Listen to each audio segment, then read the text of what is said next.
मेरो चाहिँ बायोमेट्रिक गरेको 23 डेजपछि भिजा आयो। मैले चाहिँ आइएल्स दिएको हो र मेरो आइएल्समा 6.5 ब्यान्ड स्कोर आयो, नट लेस देन 6। मैले चाहिँ 1 इयरको ब्याङ्क स्टेटमेन्ट सबमिट गरेको थिएँ। मैले चाहिँ +2मा साइन्स लिएको हो विथ कम्प्युटर साइन्स। म ब्याचलरको लागि चाहिँ Australia tape national glow university जाँदैछु र ब्याचलर्स इन साइबर सेक्युरिटी गर्नु पर्दैछु। टिसीमा मेरो एक्सपिरियन्स धेरै राम्रो थियो। स्टाफ्सहरू धेरै हेल्पफुल हुनुहुन्थ्यो। हरेक डकुमेन्टेसनहरूमा मलाई A to Z गाइड गरिदिनु भयो र कुनै पनि डकुमेन्टेसनहरू ग्यादर गर्नमा मलाई कुनै पनि प्रब्लम भएन।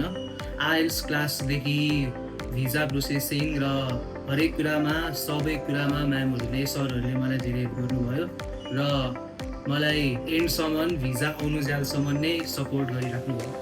म चाहिँ सबै न्यू कमर्सहरूलाई टिसी नै रिकमेन्ड गर्छु, किनभने यहाँको स्टाफहरू धेरै हेल्पफुल हुनुहुन्छ र तपाईँहरूको लागि 24/7 नै रेडी बस्नुहुन्छ।